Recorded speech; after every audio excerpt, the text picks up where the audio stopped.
So he's where he needs to be. Okay, so seeing any objection, I will call the meeting to order at 6:37 p.m. And as I noted, our current chairperson, Stuart Cobb, unfortunately he's working and there was an emergency call in town. So he may hop on with us later, it depends. So I'll move on to the next item of business, which is election of officers. So the first thing we would do is take nominations for a chairperson. I will tell you, Stuart is our current chairperson. I wish he were here to say this himself. He has indicated to me that with his current work schedule, it's just too difficult for him to remain as chairperson. So with that, we would definitely need a new chairperson. Are there any nominations? Okay, seeing none, I'm going to make one. And I'm going to tell you that I did speak with Christina Milos, who would be willing to be our chairperson. She is away this evening and couldn't make our meeting, but did give me the okay via text to nominate her. So I will make a motion to nominate Christina Milos as chairperson. I'll second that nomination. Seconded by Mike McCoo. Is there any discussion? All right, seeing no discussion, I would call for a vote. So if you could all, by voice, if at all possible, on camera is best, but I will call for a vote. All those in favor of the nomination? Signify by saying aye. Aye. Melissa, that was an aye. Carrie? Aye. Carrie Donaldson, aye. Aye. Melissa McKinnon, aye. Okay. It was unanimous. So unless there's any objection in the absence of our new chairperson, I'll continue this meeting. Okay. Thumbs up. So thank you. I want to thank Christina for her willingness to serve in this role, and thanks to for his past years in this role. So next item is present to speak. If there is anyone on the call who would like to speak, I ask you to identify yourself for the record. And limit yourself to 2 minutes. Is there anyone present to speak?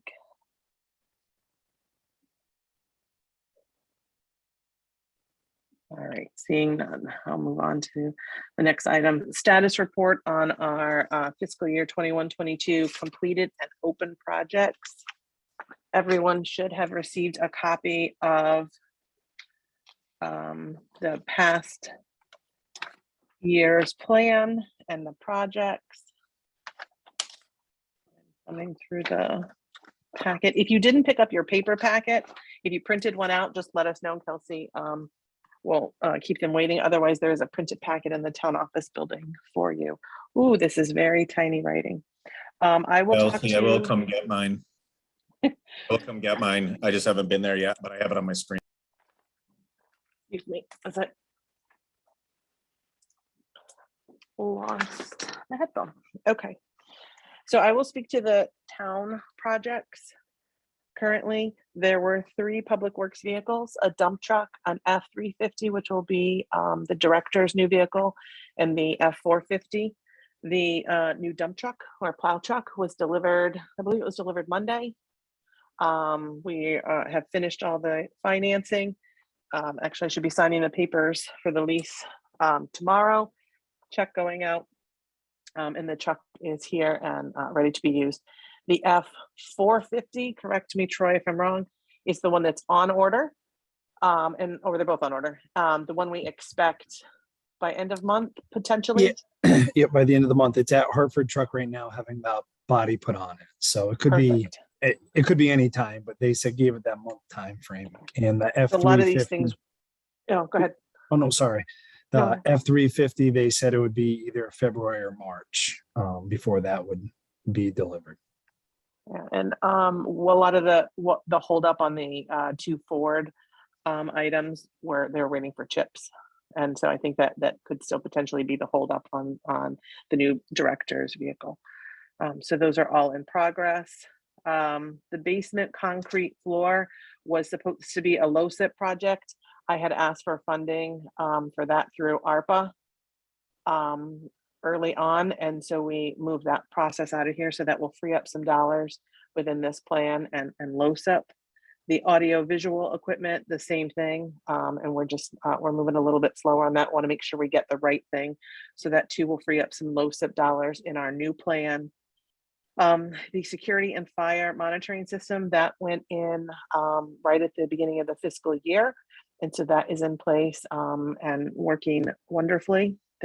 Thankfully, there is flooring replacement in the land use office, and that will be our next project that we undertake. As you can imagine, between the summer we had with rains and COVID, projects have certainly been slowed down with our minimal staff. And I think that is all. We had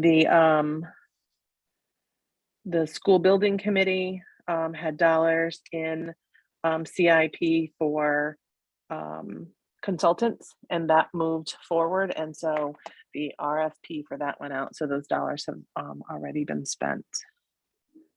The Village Hill Drainage Project has not yet gotten underway. I know Troy was hoping to do that this summer, but other demanding road projects had to take precedence after the amount of rain we had. And then the pickleball court, we had a public works director changeover.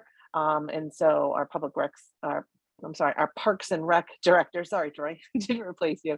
Our Parks and Rec director left us in mid-July. And so this project didn't get off the ground. Alan Humphrey, who's on this call, came to us November 1st. So I believe it's something he's working on currently, but no progress. Nothing has gone forward yet. So we're still waiting on that project. Please bear with me, I read this teeny tiny writing. Fire department, there were, and I don't know, there's no one from Wellington 1 to answer this. They had 10 SCBA cylinders in their dollars and the fit test machine. And I don't believe the fit test machine has been purchased yet either.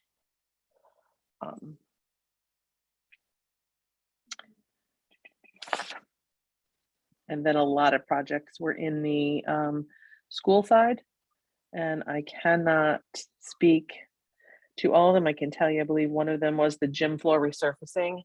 The gym floor was resurfaced. So if you happen to go to either or to the last vaccine clinic, or have a student at Hall School, Alan has seen it with basketball, the gym floor was resurfaced. So that project was complete. So that leaves the heat on the stage project, painting of the library, and I believe some fire panel, and then chip sealing the parking lot. So Troy, do you know where he's at with the chip sealing and relining of the parking lot? That will take, if everything goes well, when we chip seal the roads in the spring, that's when we'll do it then. So it got postponed because we didn't chip seal this year.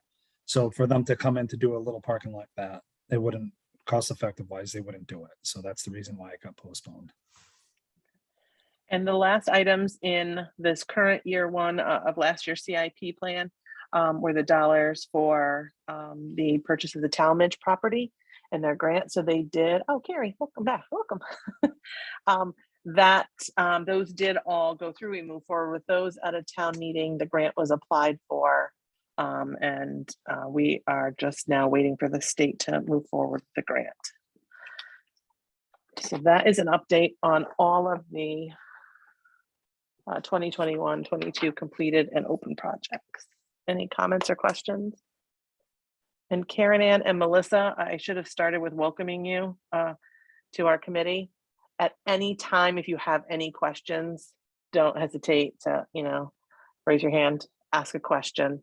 We were all new on this committee at one point and had lots of questions. So I appreciate anything that you have to ask or offer. All right, seeing none, I'll move on to meeting schedule. In your packet, you had a proposed draft meeting schedule. It seems all over the place. There's some Wednesdays and some Tuesdays. I really tried to work around other meetings. And now that we have school building committee meetings, which Mike and I both sit on, that is typically the first and the third Wednesday. They canceled tonight, so we took their time. So I proposed some meeting agendas, which times, which would be next Wednesday, the 12th, Wednesday, the 26th of January, Tuesday, the 2nd of February, Wednesday, the 9th of February, and Wednesday, the 15th of February.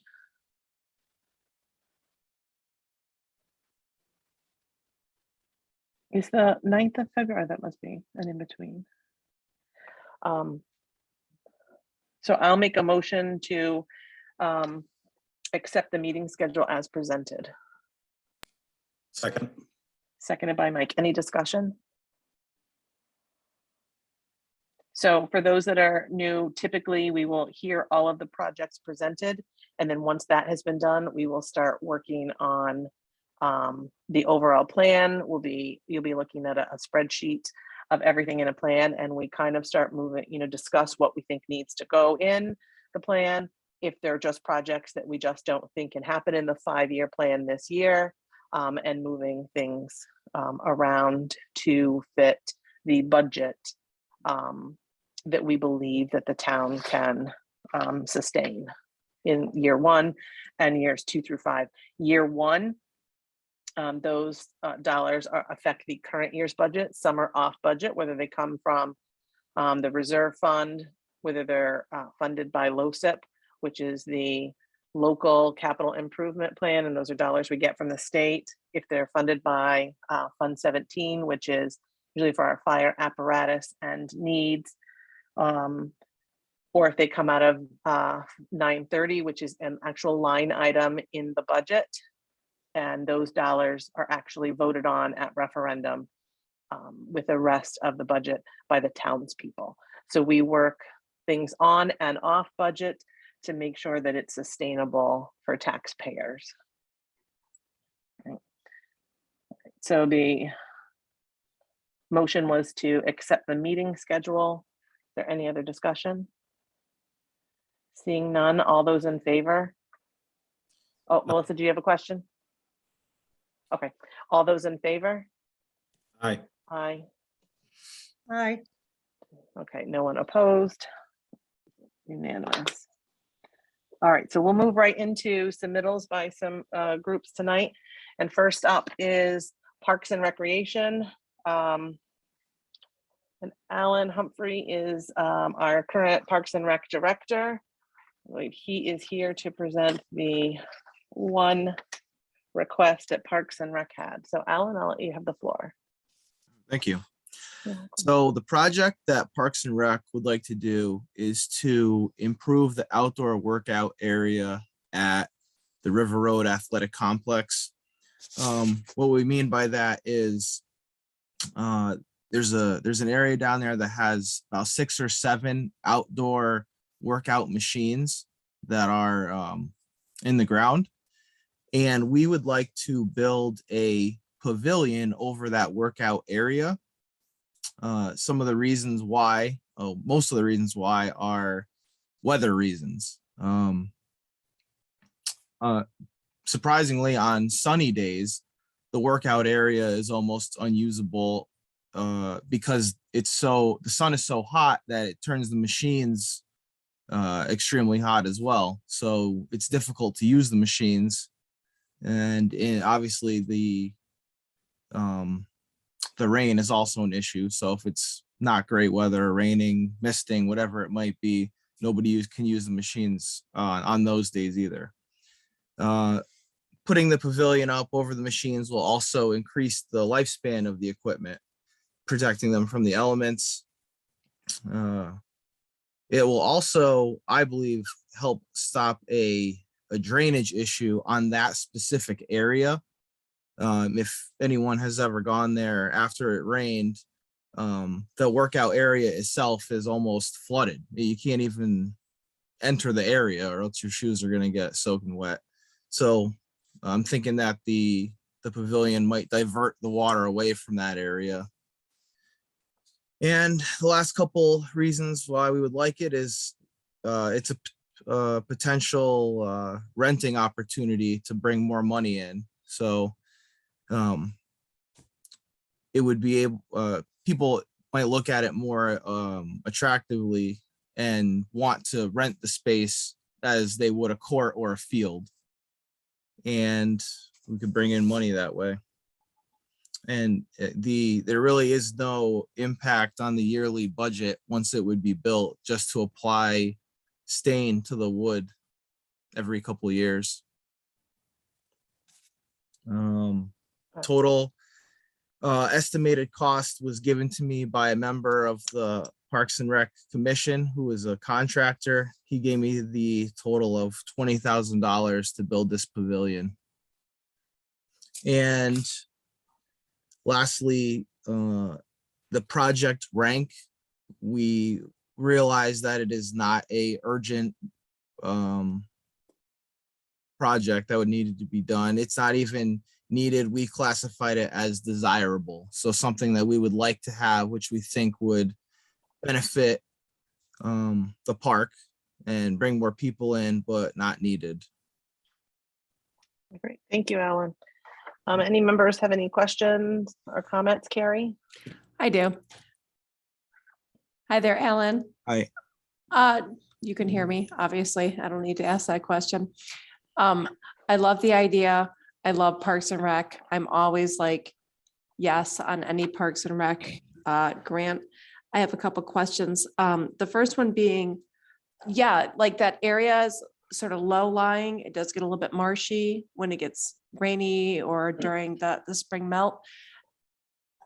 Obviously, I mean, you haven't done this, but would the runoff from a pavilion then divert the water from that workout area onto the track, which I know is very heavily populated?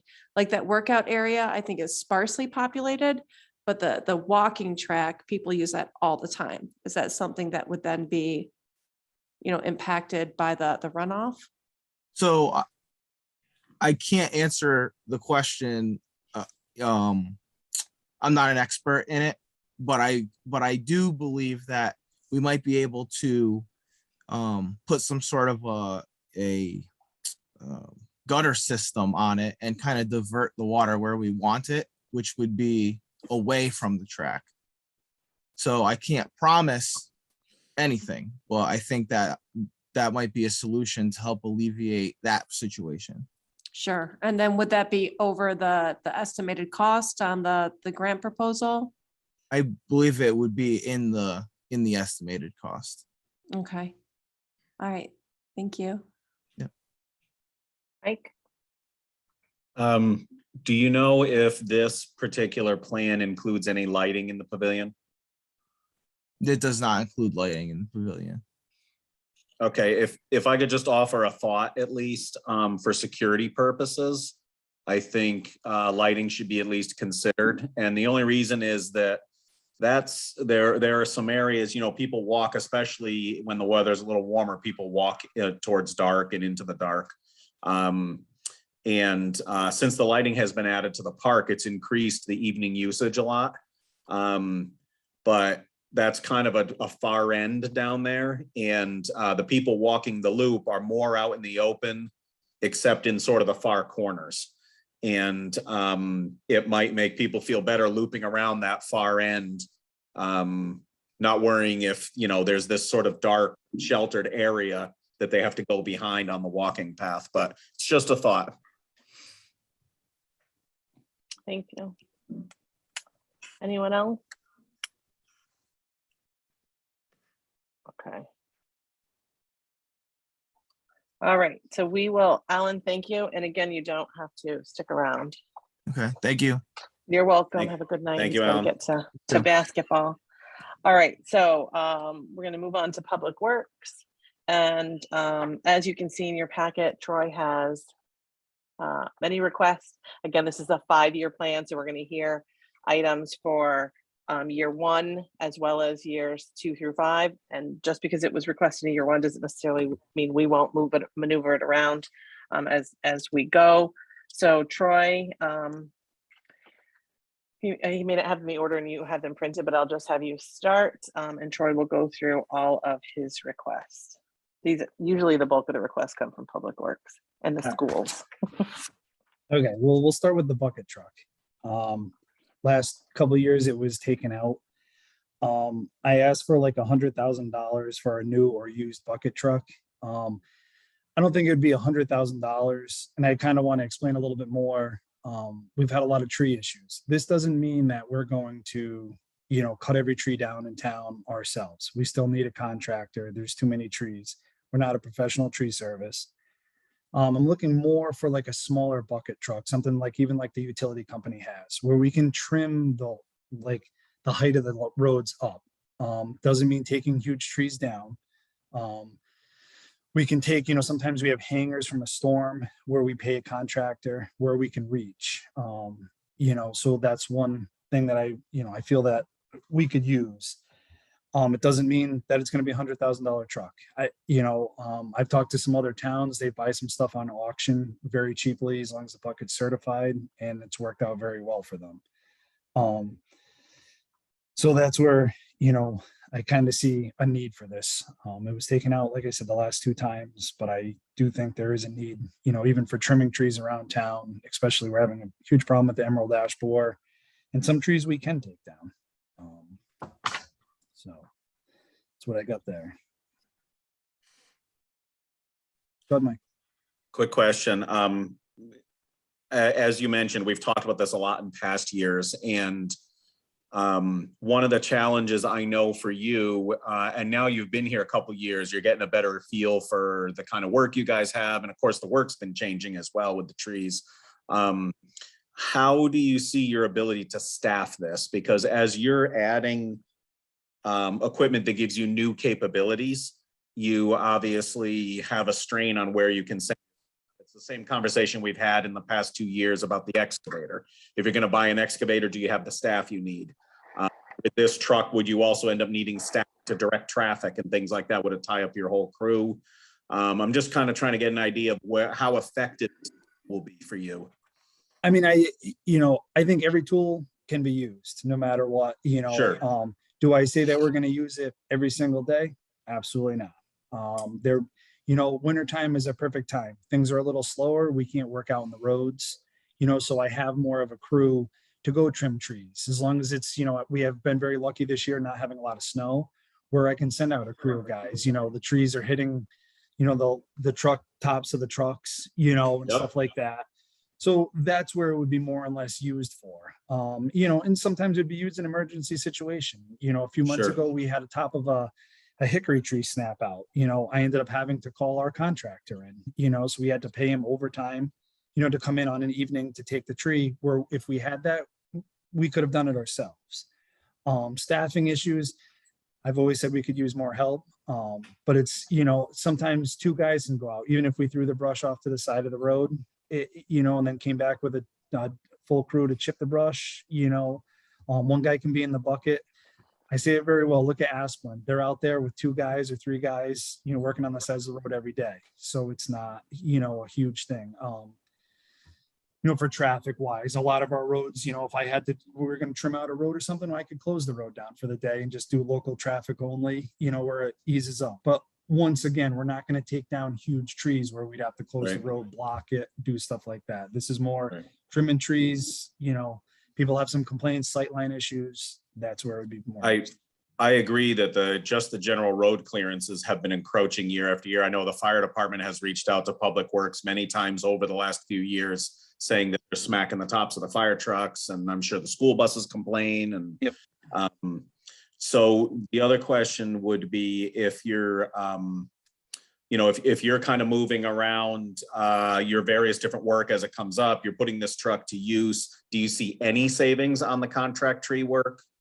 I think I do, because I think, if we pay, our contractor gets a certain amount for the day. So there's certain roads I've had to have them come in and trim where, they come in and they say, hey, it's going to cost $5,000 to trim this one road out, where there could be, if we don't get to it one day, if we, we're doing something, or today, it was a rainy day, but tomorrow's supposed to be beautiful, where we could work on that road, Yep. we could play it all out. So it's, and I'll say, we're not going to use that machine every single day, just like the excavator. We don't use our dump Yep. trucks every single day, Of course. but they're a tool in our toolbox.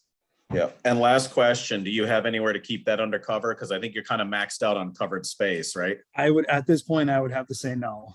You know what I mean? We couldn't fit it in our garage. We're pretty much jammed in there. Today we played musical trucks, especially with the new truck we brought in today. It was tight. Yeah, it was, unfortunately, Thank you. all right. And Anyone other that- questions on the, anyone else have other questions on the bucket truck? Okay, Okay. next item, Troy. The next one was paving the bus lot, and that was in year 23, 24. You want me to do that one too, or how do you? Go ahead. So that one's basically where the buses park. Well, we've had, it's just a parking lot. Needs to be overlaid. Isn't a huge top priority, but some tractor trailer trucks pulling there. We've done a lot of patchwork. There is a big hole that collects water. So like in the wintertime, it does freeze, where we could alleviate that. There is a catch basin there. We could get the water to flow. So there's no, not going to be, somebody's going to slip or fall. So I would recommend, with the price of asphalt keeps going up every year. So it would be, probably something to do sooner than later. But that's in that year. If it gets pushed out another year, when we go there, when we do a small job, we get some extra asphalt, we go in there and patch the holes that are in there, but it's not a perfect thing. So this in our current plan was in year 3. So he's asking to push it to year 2, which would move it a year forward in the plan as planned. Any questions about the paving the bus lot? The only thing Carrie, go ahead. I have a question. I know that in the proposal, it said that some of the semis illegally use it to turn around. Yep. Is it gated? Like, It is gated, but currently Asplin parks their trucks up there.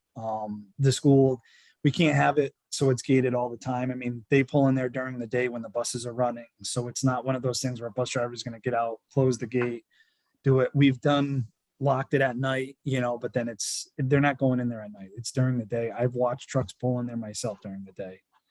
It just sometimes they get off, they're not from around here, and they look for the nearest spot, they pull up, and that's it. It's not something that could get locked every day. Our trucks pull in there to dump material all the time. It'd be more of an aggravation than it actually is Sure. worth to lock the gate every day. Sure. Thank you. You're welcome. So one of the other, and I guess this is more a comment, not a question. I think this is needed. It's been needed for a while. It's working its way through the plan. If the school building committee is moving in a direction of new school, new site, we're not building 2 schools, or renovated to new, if one of those options could potentially move the buses closer to where the one school is, that might be something I'd like to see discussed, maybe by the school building committee and on their radar before we put $60,000 into repaving a lot that maybe potentially wouldn't be used if we were to consolidate onto different land. So I think that when we get to school building committee, we should start having this discussion as well. Erica, that's Yeah. because that could even end up being there is the potential that a school could be built on that property as well. I'm not saying Yeah. that's a strong potential, but that's in the considerations. Right. I think that was one of the town-owned properties. In which case that would be all reconfigured there anyway. Mhm. That would probably somewhere at the crest of that hill or around there would probably a reconfigured intersection and a whole new driveway. Sure. So we just want to be mindful as we move this. The request isn't currently in the current fiscal year, so unless we were to move it there, but I would like us to work between the 2 committees to see what makes the most sense Right. there. But any other questions about the bus lot? All right, moving on. Troy? Okay, let me see. In 24, 25, I messed up on the top where it says the brief description. It says replace the current truck with a 2023 Freightliner. So it says new Freightliner, I think is the project title, right? Well, no, this one would be replacing Jeff's truck. In 2025, it would be 10 years old. So that's where, when I put the price for 245. Yeah, so I think that one. for the rest of you, it's labeled new Freightliner, All right. right? Yep, yeah. They're there in you a go, yep. different order from the order Troy's doing them in, Yes. so I'm looking through. Yeah, Yes. I don't have that order. Sorry. so- and we can go with that order, Eric. If you have the order that they're all in, we'll just go in that way. Kelsey, is the order I have them? Do we think it's the order everyone has them? Yes, it should be all the same Okay. order. So Okay, we'll so start with then this one. We'll go with Okay. this one and then I'll shoot one out to you after that. That's fine. Okay. So we'll start Okay. with this new Freightliner. So basically this would be, right now, currently the trucks, I've been there, be going on 3 years. The dump trucks haven't been on a correct cycle of a 10-year cycle. They've kind of been, on a 15-year cycle, 20-year cycle, 18-year cycle. Basically, town trucks should be replaced every 10 years. These are the big plow trucks, the 6-wheel dump trucks. So the Freightliner, that right now would be 10 years old in 2024. So that's when this truck would be actually being replaced for the price. So Troy, correct me if I'm wrong. This is the one that currently Jeff Summelrock Yes, drives, and it correct. has the controls, the spreader controls in it, correct? What do you mean? This one Doesn't has a his computer. his His has truck that has a- computer we had yes. talked about. It was prior to my time as for Selectwoman and on CIP, and this group had talked about putting those in all of the trucks, and they wanted to see how it worked with this one. And I see you shaking your head because that's what I've heard since I arrived here. Is basically the way we use product. That computer doesn't really benefit not- us like we thought it no. would. No, those computers are designed for like state DOT where they go down the highway. They're set it and forget it. Where trucks aren't, they're maintaining 25 miles an hour. Our trucks aren't doing that. Sometimes they're doing 5 miles an hour. Sometimes they're doing 25 miles an hour. The computer doesn't, we have them manually where we adjust them and that's how we set it. And that's it. The computers are, I wouldn't install another one in another truck unless it was that going down the highway. So, And we had had that discussion here before, and so we kind of moved away from that. But that's a Freightliner now, and you're yes. suggesting moving everything to Freightliner. Okay. Yep, yep. Thank you. Okay. Any questions on that one? All right. Next in the truck cycle. All right. So I'll go with the next one we have, Troy, is the Beta software, the Beta pavement management software. All right, let me find that one.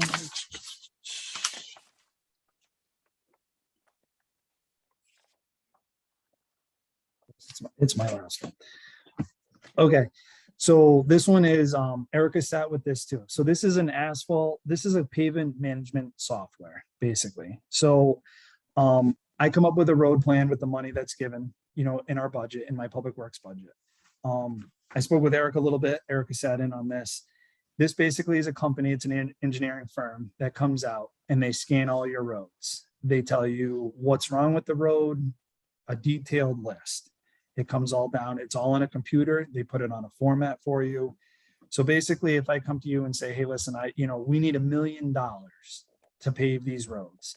And you look at me and you just shake your head, well, we don't have that. This company is telling you to say, hey, listen, this is, if you do this every year, your road values will keep going up and up if you maintain your roads correctly. They'll tell you by chip sealing, what should be done, basically. I have a plan in place.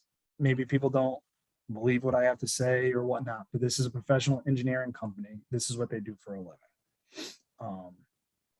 Erica, you This can is speak a really little bit data. more to This that. is really like data behind the plan. Any public works director would come in here and say, this is the condition of the road, not what we think it is, but this is a little bit more data about the condition of your road. And it would map out all the roads in town minus the state roads, and they'd be there, but we would be responsible for those, and give us an idea of what the condition is, whether it was good, fair, poor, and give us an idea and how we can plan for that, and some estimated cost of, if we were to do every road in town, here's what we're looking at, or here's how we can break it down. And these are the roads that need the most attention now. So it's data behind the plan that our public works director is bringing to us.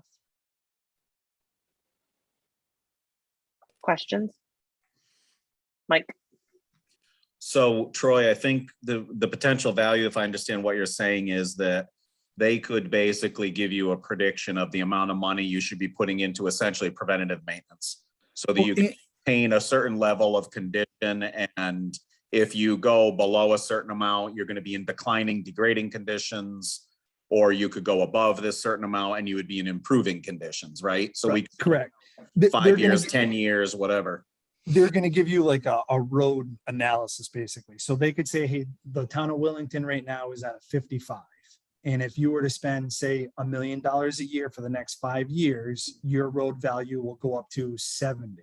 And then you can keep keep increasing it like that. They're not gonna say, they'll come with a whole thing and say, if you had $30 million, you could pave every single road in town. They're gonna say the science behind it. We'll use say like not Liska Road. We'll use like Jared Sparks. It was paved a few years ago. They're gonna look at that going, okay, well, there's some cracks, there's some this. If it was crack sealed, then if it was chip sealed, this road will be this value at this time. Instead of just saying, oh, hey, it's paved and it's good for 30 years. It's preventative maintenance. And that's what they're gonna tell you what to do. And they have the science to back it up and the technology. So if I say, hey, I think we should do that road, okay, they might say, well, if you do that road in 2 more years, this is what the value of that road is going to be in over the life cycle of its road. Does that explain a little bit better? Mm-hmm. Or I Yeah. confused either one? No. I'm just looking at what the tool is for us in a planning. I think the plan, and Like the value of the road, the value of a road as a number doesn't tell me much unless I know what that value of the road is related to what we're asking the taxpayers to pay for it. And what does that mean? It means that we're taking good enough care of it that it won't get to really expensive repairs because we're maintaining it properly. You're maintaining it correctly. Exactly. Okay, And all they're right. gonna, they're gonna put a plan together from your worst roads to your best roads. So you have to Mhm. keep your best roads, your good roads good, and start from your worst roads. So So if you put- 20,000 seems cheap for that. Exactly. And I've explained this to Erica. If you're not going to put more money, and Mike, you sit on the finance board, so Yeah. when I say something to the finance that, I'd like to get more money in our public works budget to do this. If the townspeople or the committees don't agree, then this is kind of a waste of money because you can't just say, we'll put 20,000 and do nothing with it.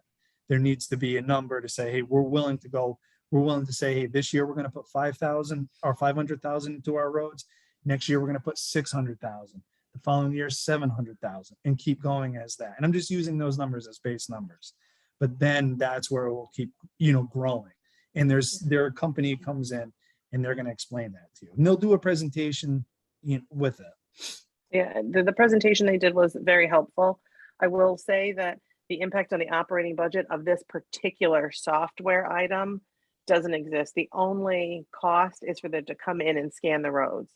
So it's not as though there's a year over year, they're going to scan every time. I think they recommended, Troy, they say every 4 to 5 years. Every 5 years they come. 5 in. years, they come in and scan. So we might be looking at that cost and maybe build that out so we could get a good idea of if the work the money we've been putting into our roads and we're seeing the results with their system. And they don't use a proprietary software. So, my notes on this are in my office. I believe they use Microsoft Access.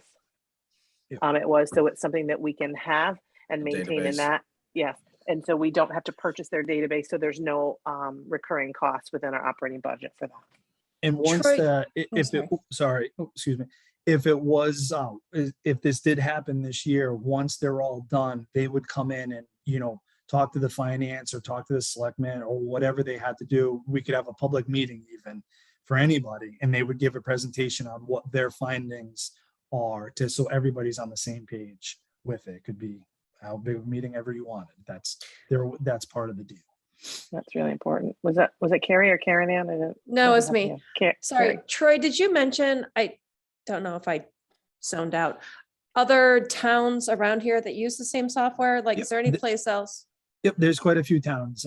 Currently Putnam uses it. I think Woodstock does. There is a few towns around that are using it. South Windsor, I believe. I don't have all this stuff they gave me a whole list of towns. And that have do you it. spoken to them? Like, are they pleased with it or? Oh yeah, Is it- actually, Putnam did it years ago, and actually this year they're coming back in to redo the 5-year plan for Putnam again. So that's, yep. Okay, And thank I've you. had the opportunity to go out with Troy a couple times to look at some different things that different public works folks are putting down in the road and different maintenance things. And Putnam is one of the places where we've gone, and they're utilizing this data to determine how they're going to work their roads. So we've been able to see it actually work for their planning purposes. All right, any other questions? Mike? Just quickly, from a purchasing standpoint, is these things that are not an actual purchase of a thing, are those capital? Are those capital expenditures, even though we're not buying anything? I know we've wrestled with this question Right, yeah. about what defines a capital purchase. Right. You know, I or see should it this be an as one, I operating? think it could be.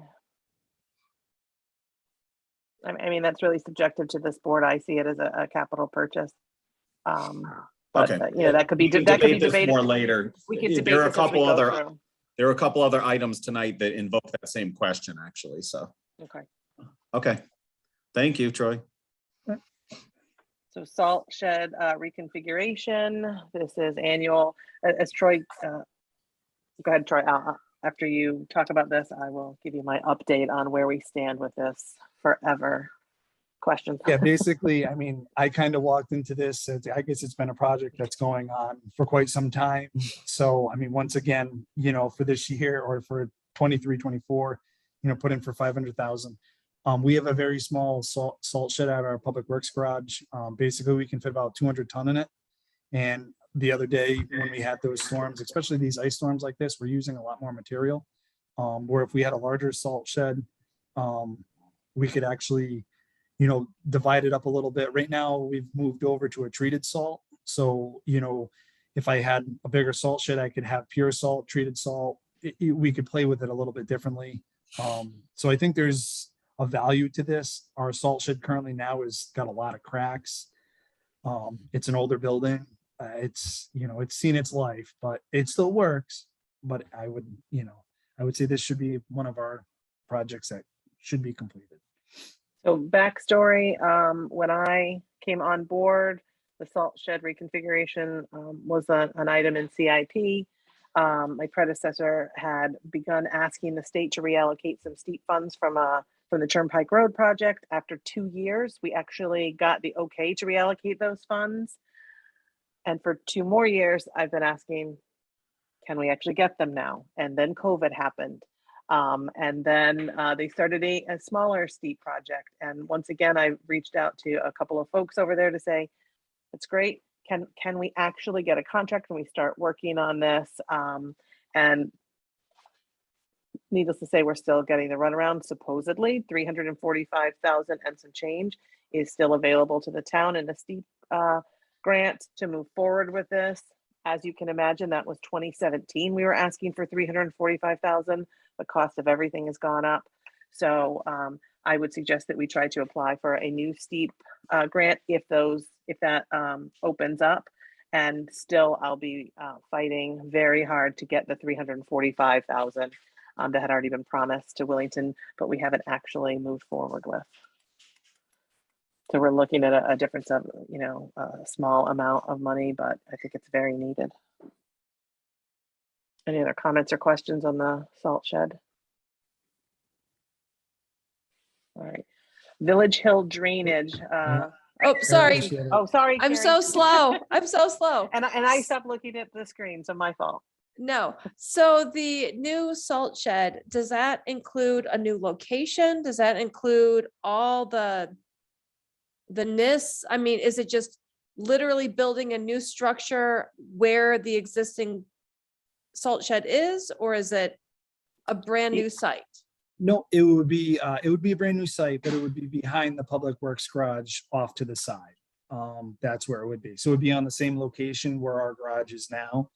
It just wouldn't be like in front of the garage, basically. I don't know if you've been up to our It garage. wouldn't be or where it past it. sits currently. sits It now. It needs some would sit clearing in- of land. No, I remember from last year, we went out there and like all the environmental impact stuff, like, is that like a whole new survey that has to be done and paid for? Like, I believe I don't hold me to this, but I believe that the permit was going to run out, but it got renewed last year. I believe I would have to check with our town engineer on that, but I believe it was renewed because of the environment, with how the impact or whatever had to be done. But I believe it was renewed.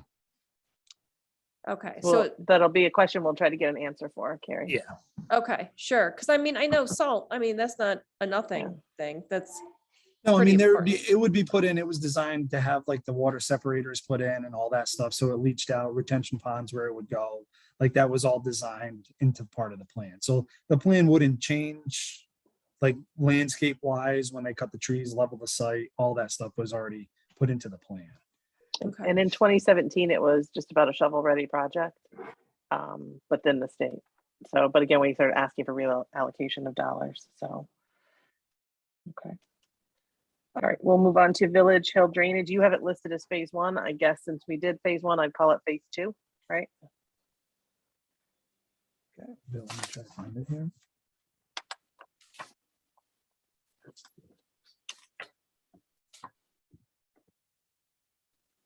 All right, so this one, we talked a little bit last year. This was if we were gonna get an excavator, and then we talked about renting the excavator for a few months. To do, 6 catch basins or whatever allowed us to do. That project has a total of 16 catch basins on it. I said we could do it with the town crew, if we had a machine or if it was rented. We could, say 6 or 8 basins one year, the following year, keep going instead of doing the whole project. And then when the project was complete with the drainage, then a company would come in and repave Village Hill up to, I think, Pinecrest, I believe. That's what the plan was. This year we had a lot of rain, and we had some roads that washed out, and basically we just didn't, the staff, we couldn't do it. We're just too understaffed to take on a project like this when we had other roads that needed our attention. So I got some updated prices. The price of plastic pipe along with everything else has gone skyrocketed. Catch basins have gone up, the tops have gone up. So product has gone up. So that's why I believe last year was around 30,000, and I basically doubled it this year. It's some of it's out of our control. So Right, that was gonna be my question was, is this 60 only half of, or is this based on new costs? So it's based on new costs. it's based on new Right, cost. right. Yeah. Yep. Questions Last about year- Village Hill project? Right. And this is the point where I know Troy would have loved to have been able to tell you how well they did with phase one. But we had a whole road wash out and take along a lot of other sections of dirt road with it that required weeks and weeks of work. So we missed a lot of time this summer between rain and then work on emergency things. All right, automatic generator for Public Works. Let's see. All right, where's this one? Okay, so currently we have a older generator. It's a 25,000 watt generator that we have to manually go out and start when the power goes out. So when the power goes out, we have no fuel. Our fueling station for the fire departments, our trucks, the buses, everything there is at Public Works. With an automatic generator, basically this would alleviate somebody coming in, or if the power went out. Right now, if the power went out and it was 3 degrees and nobody needed to get fuel, pipes could freeze, all that stuff, where a generator would run all the time. I feel that we are kind of emergency. The guys come in, those doors are 16 by 16 huge garage doors. There's no power. We have to go out and try to start our generator where we're automatic. We'd come right in, the building's warm, they get in their trucks and they go to work. So that's where I kind of think it's a valuable thing there to have. Any questions on a generator for Public Works, Mike? Troy, I think your comment about sort of being emergency is good. I think a good term that I like for these kind of things is critical infrastructure. You guys keeping Public Works up and running is a critical infrastructure thing. Just a clerical thing on your where it says briefly describe the project. I think those 2 zeros don't belong in the wattage. It says 6800 kW. So that was 6.8 million watt, which I don't think is what you meant. I think you meant 68 kW, right? Yeah, 60. Yes, there you go. Yeah. Okay. So, yeah, that was. Yep. Yep. So that's, Okay, yeah, so 60, yeah. Yeah, we're not gonna power all of Wellington. We're just gonna. Someone who power doesn't know the- anything about generators, except that they give you Yeah. power, thought Yeah. that was normal. And this would run, we have propane there, as a secondary heat, so there wouldn't be any more additional cost because it'd be propane, generator. So the propane is already there. And that would be, it's not like we have to buy propane now to, to do this. So the biggest thing, we're there most of the time when it comes to an emergency situation, but if something happened, if the power went out right now, and there was a freak thing, and the fire department needed fuel, now I'd have to get somebody in there, start the generator up, do that. So do we lose power a lot? No, but I feel that, we are, we are. more so emergency, lately. Right. Depends on that the people on Mason Road would argue, disagree with you for sure. Right, any other questions about the generator? Okay. I think Mike hit it on the head, critical infrastructure. So it's not just public works. It affects our EMS and our first responders in their ability to have fuel. So that's key. All right, Schofield Road drainage.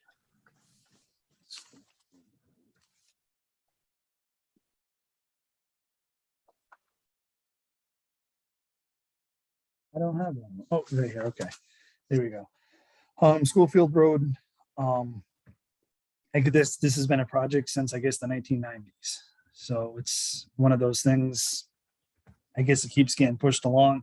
I've had some complaints over the years that I've been there, that, why isn't the drainage being fixed or stuff like that.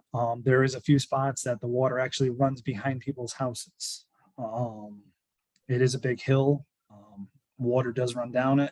We saw that this year when we had some floods there. It took out the bottom of it pretty much. I think this year we should actually get some engineering costs to really do and get a number instead of the 360 to actually move this project along with it. So it's kind of one of those things. I mean, Yeah, I think the best upgrade to this item you've added, Troy, is actually putting in money to start getting some new engineering. If we don't start there, we're just going to keep pushing this project out. I know there was a lot of damage to Schofield Road because the amount of rain we had this summer. Do you have an estimate? I know we have numbers for the greater impact from those storms. Do you happen to have anything separated out specifically for Schofield Road? not with me at the time. Yeah, Okay. no, I do have it. I don't have that sheet. I do have Michelle, I know, broke it down for me for the Okay. roads and stuff like that. But it All right. it was. We'll take a look at that. I'd just like to share with this group how much money we spent just this summer alone on major repairs to the side of that road that if sometime between the 1990 and here, we had made some movement on this, we might not have seen that kind of damage this summer. So I think it's critical. So I have a question. Carrie? So this has been in the works, or at least proposed consistently since the 90s, right? Yeah. Okay. So, I mean, I know that last summer was unusually rainy, like it very much was, but the summer before was very much not rainy, very dry. So this is more of a philosophical question, I guess. Like, at what point does a proposal just, is it just constantly put in every year because it's always been put in every year? Like, this is a 30-year proposal, right? Like, y'all have been asking for this for 20, 30 years. It's been needed. Oh, sorry, go ahead, Troy. I think there's a huge cost to this. I mean, it's not just, putting some drainage in. I mean, it's talking about repaving the whole road. I mean, the whole road is a hill. Mhm. You have to slow the volume of water. If, the hydraulics of water is absolutely how fast that water comes down. So there's different, spots, like the sumps have to be like 4 feet because water will actually it can cause some huge damage, which we've seen.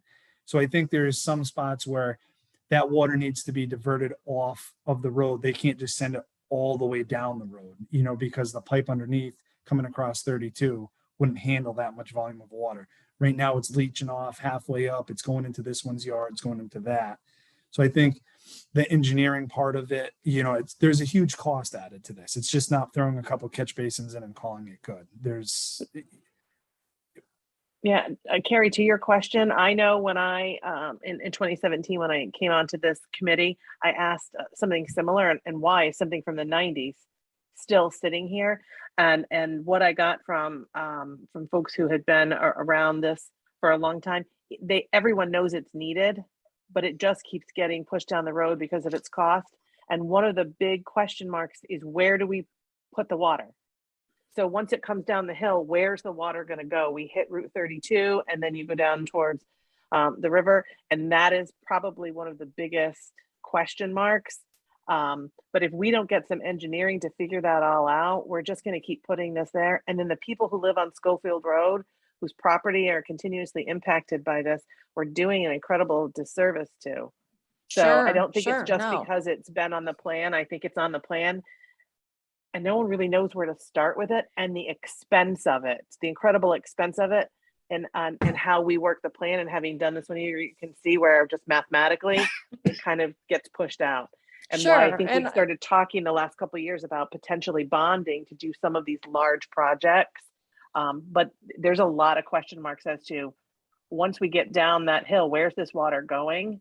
And so we need to spend some money to answer those questions so that then we can have an adequate dollar amount of what needs to be done. Again, as someone new to this committee, it's confusing and frustrating to me to see proposals that have been here for 30 years and just being kicked on down the road when there's, here's a new truck. This truck is 10 years old. It might be okay, but it's 10 years old. We should start phasing it out. We should start looking at auctions. Like, if this is something we're serious about, why are we not focusing here? Like, why are we looking at new, bucket trucks and this, that, and the other thing? Why are we not looking at potentially people's basements being flooded and roads being washed out? Like, I guess that's my question. It just seems strange to me. It's been here literally mid-90s is what it says on the grant. But no one it was seems super shocking serious to about it. me. And you are one of a line of people in my time that we all say the same thing, like, why are we even looking at this? In 2017, why was this even on our radar? We have to do something, and we have an obligation.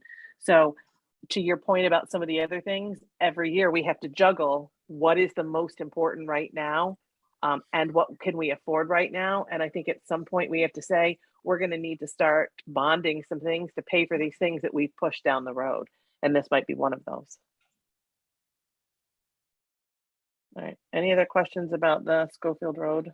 So in year one, Troy's asking for $35,000 for drainage. And we know that the ask in year two of 360, I think we all know that's not a real number. That's a number that, at least in my 4 years, is just kind of, come from the previous plan. But we don't know what the real number is until there's some engineering. Mike? Just quickly, I know at some point there was some engineering done by the town engineer. Can we just make sure that whatever that was does get thrown, if this project goes forward, that engineering work does get thrown in, so if there is anything that doesn't need to be duplicated, it won't need to be? Troy? Yeah, no, I spoke with Carl about that, and Okay. Carl basically, he said that it should be a newer engineering firm should go out there and engineer it from start to So, finish. All right, so he's feeling the work he did isn't really relevant to this effort. I mean, it's relevant, but it's not to the point where, things have, obviously they're planning for a 500-year storm, 100-year storm, Yep. That where he says Right. basically, and he's getting, not to his age there, he was saying that, he would recommend going out to, a bigger firm or something that can give you better data, better, stuff Okay. like that than him doing Yep. it. So, Very good. I mean, I would share that information with another firm if it did happen, to say, we have this data, but, do what you can with it or whatnot. But this is what's, bits and pieces have been designed, but it's not completely 100% taken care of. Okay. Any look at Melissa? So the 35,000 is for the cost of an engineering firm to come in to do that? Is that what it is? And it very well could be some more. I mean, that was, it would have to go out, an RFP would have to go out, be bid on a process, and then plans would have to be drawn and stuff like that. So that's baseline, with what it could be. Yep. Anything else? We'll move forward to replacing the 2012 International dump truck. Okay, let me find this one. Okay, so this one would be the last of the internationals. This truck actually has caused a huge problem in the garage since I've been there. Last year, we probably put close to $30,000 into this truck. It runs good, but it's the year that they had the emissions done for international. It just gets bottlenecked with the exhaust. We've had nothing but problems, electrical problems with it. It's in the shop all the time. This truck kind of to me is a priority that needs to go. That's. Did you trade this truck basically- in, Troy? This truck would be traded in. It would not be kept for a spare truck. It would nothing. This truck would go.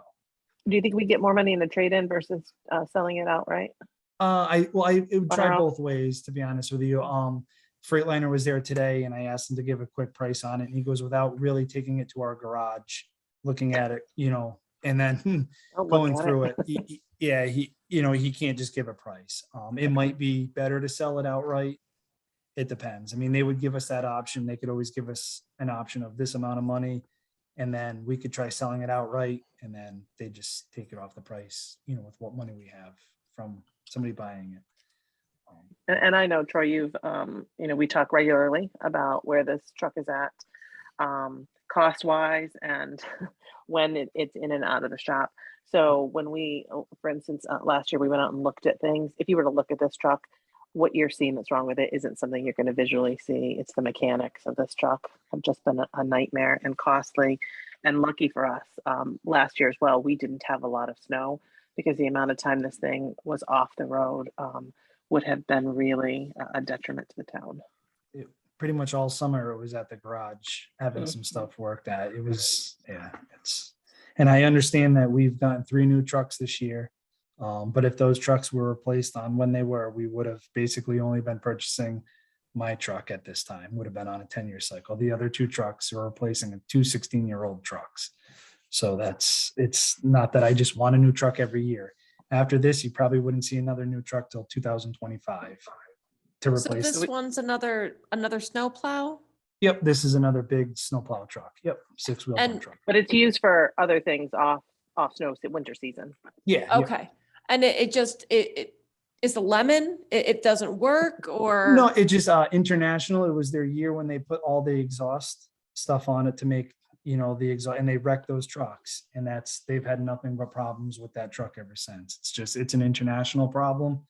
And that's it. There's nobody, whoever works on them says, basically get rid of them. And So that's what it is. who would you be able to sell it to? Somebody would buy it. I mean, we have government deals where they come in as an auction, people buy them. Once they can take the emissions stuff off of them. We can't do that. So, I mean, if somebody or an owner operator bought it and put, another $20,000 into it or $10,000 into take the emission stuff off, then the truck would be okay. We don't have that money to put into that truck to use to do that stuff. So it's more of a headache than anything. Basically. Mike? Troy, how many these big trucks that do plowing and summer work, how many of these trucks do you have or how many routes for the big trucks? Currently, I have 4 full-time guys. So I currently have 4 full-time big trucks and then 1 is done with a contractor. Okay. This year, actually the new truck that we just got replaced Lou's truck, which actually Lou's truck will actually become a spare truck, a reliable spare truck. We still have the old GMC truck that just has the chip box on it. Yep, And that just blue gets one. used, the blue one. And that I wouldn't put a plow on it. I wouldn't put it on the road. It's just used for when we use to cut trees that we blow our chips in. That's all that truck's used for. It's good So- enough for that. I'm just, so 4 full-size trucks is your 4 plow trucks. Yep. 4 So- plow trucks. Am I right? In the last 3 years, we've replaced 3 of those 4 already. No. Or this would make 3, I'm sorry. This would make 3. Because we bought the $5,000 one 2 years ago. Right. And that replaced the contractor. So We- that Right, truck, but it's a full-size truck. it's a full-size truck. Just received a full-size truck this week. Yep. Now Yep. Asking for a 3rd full-size truck. Yes. Yep. Okay, so, and I'm not attacking you, I'm just making sure we understand. So 75% of your big trucks will be replaced within 3 years if this truck comes, if it's Correct. moved in the plan. Yep. And then the fourth one, the 100% would be replaced in 2025. Yep. So basically you'd have a newer fleet for the next, 10 Yes. years, basically. And then That's I think where we got to work to get on a better cycle so that they're not every year, Mike. I think we deferred things. And when I say we, I mean the greater we. And so we got this bottleneck of trucks and we need to work really Right. hard to take care of a new fleet and try to spread this one out so that in the future, we're in a more maintainable replacement Yeah. schedule. So Right. it just, so Mike, going to like, say the new, if we did get a new truck, that Sorry, truck Lell, would our go phone's away. still on. That truck would go away. Then the one that would replace the Freightliner in 2025, that would be considered a spare truck, which we'd keep in service, and we would get rid of the one truck that we just replaced, Lou's truck this year would go, because Lou's truck's still okay. An but it's- older, it's- right, but it will, would- by then it would be a 20-year-old truck. Time to get rid of it. We would replace Right. it with a 10-year-old truck that would go into a spare. So that's where that's the confusion with it. We're not just getting new trucks to get new trucks. These trucks. no, I have been- understand, I'm just And trying we to, never had like, a spare. looking before, at right? sustainability. Yep. So if you were lucky enough to be able to spread them out evenly, if you were doing near replacements and there are 4 big trucks, then basically every 2.5 years, you should be replacing a truck, right? Right, basically, with how they're Basically speaking, right? If you were Speaking, trying to get them that's- spread out evenly, even. Yeah, and then you to have all your jump other on- equipment in between. To jump on Mike's question, I mean, if you take other towns compatible to our size in terms of roads that have to be plowed, is it all things being perfect and everything budget is fine, is it a 2.5-year rotation? Is it longer? I mean, No. So you keep that Mike saying the way the truck is. So we just bought the new truck right now. So the new truck that just got delivered. In 10 years, that truck should be due to be replaced. okay, So they're on a 10-year cycle. Mike is saying basically, if you bought a new truck this year, bought a new truck in 2 years, you're going, by the time it's 10 years, you're going to keep flipping. So every couple years, you're actually getting a new truck, but you're replacing a 10-year-old truck. and is That's- 10 years appropriate for the amount of Yep. mileage that has to be done here? You can't compare the mileage. The mileage, those trucks could have 40,000 miles. The mileage isn't, it's the wear and tear of what those trucks go through day in and day out. They run for 30 hours, 35 hours on a snowstorm, then they get parked, they get started again. It's the hours more and less than the miles. Okay. You know, Well, I and mean- it's the beating them down the road with the plow down, all With the the plow- vibration exactly. and everything else. Yeah, Absolutely. I've plowed a lot and it's tough on everything, including the driver. Yeah, and they run all summer too. So as they're hauling things and product, they're running all summer too. Not nearly as many hours as through a snowstorm for sure. But it seems Right. like we're replacing a truck all the time, Carrie, but it's going back to the oldest truck. And I would say yes, that other towns comparable to what we have try to keep a similar pace. But like us, sometimes financially things keep us from maintaining that schedule. Sure. Thank you. Poor Troy, I wants all his trucks. All right, install stormwater interceptors. We're gonna call, Okay, so Troy. this one. We're gonna What's call that? you Tonka Troy. That's Yeah. right. Hey, if it's one thing I did here in my time, I got some new trucks, that's all, so. Hey, Mason Road is pretty nice too. That's so. These stormwater ones, they put out for the 23-24. It's part of the MS4 up at the transfer station. They're separators. It's basically part of the plan that the state kind of says that you have to do. It's more of a requirement from DEEP than it is. Not a want. It's not a want, more and less. It's eventually the state will come down and they will require it to be done. So we've pushed it a few years. I pushed it out another year, but it's something eventually that we're going to have to look at in doing and biting the bullet because we're not going to be in compliance with the MS4 process. Any questions? All right, we'll move on to your ever popular excavator. Oh boy, here we go. This one I'm going to defend to the end. I know That's- you are. that, you know. And this summer, Mike's laughing because he knows this summer, boy, we could use that excavator. Exactly, we could have. And this is just like it goes with the bucket truck. Is it a machine that we're going to use every day? No, but there's a certain time where it comes in handy. There's a lot of small little drainage projects that would need to get done. Kutchko Road, for instance, all those pipes over there need to be replaced. We had a little mini excavator, boom, we could be doing this stuff. Even right now, it's a dirt road. We can break through the frost. We can put a pipe in. There's no pavement, fill it back in and be done. We can widen the dirt roads. We can use it to pull stumps. We did some projects down at the Parks and Rec for them down there. It's a multi-use machine. It really is. Last year I asked for it. This year I'm going to ask for it again. I'll push harder on this one. So.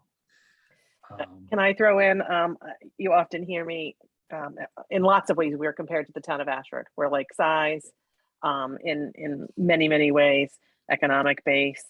They plan for one. They've had one for several years. They just replaced their excavator, and they use it regularly. So, this isn't like a big town want, in our little town. I think this could be used all the time. And when we had to have people come in this summer to do some of the work we had with an excavator, the thought that we could have then been putting, our own money to use. I'm not 100% sure, Troy. I know we can't use LoCIP money for this. It's no schools, no wheels. But I wonder, both Troy and Mike, as we look forward to ARPA, if these kinds of things might be something we could use funds to put into our infrastructure. It might be something, if we can't fit it into here, if we can maneuver some things. So I think it's incredibly needed. Carrie? So again, I have no idea what I'm talking about, so I'm going to ask the stupid questions. So hopefully someone Those else don't learns exist. from it. Okay. So it's things like this, and I'm not, Troy, I'm not in any way saying that this is a frivolous request. I'm trying to understand based on like my understanding of budgeting, things like this, which is I would really love to have this. It would be great, but why are we putting in requests for this when, again, to go back to things from the 90s, those haven't been approved, but we're asking for things that would be nice to have, but not necessarily as pressing as, catch basins that we've been asking for since the 90s. Like, if someone could help me understand this Well, I think phenomenon, that's- that'd be great. I think that's a project more where this is more of we can do things in town to make it better for everybody. If there's a basin that needs to be installed, we can install that basin. If there's trees on the side of the road, we'll have a hydraulic thumb on it. There's swales along the edge of the road. This machine would actually come with a Twist-A-Flex bucket, meaning that the boom in the bucket can twist like this. So basically we can sit on the side of the road and we can dig out a swale. Our backhoe doesn't have that. And then it's more versatile. The backhoe sits out into the road a lot more. The excavator swings 360 degrees.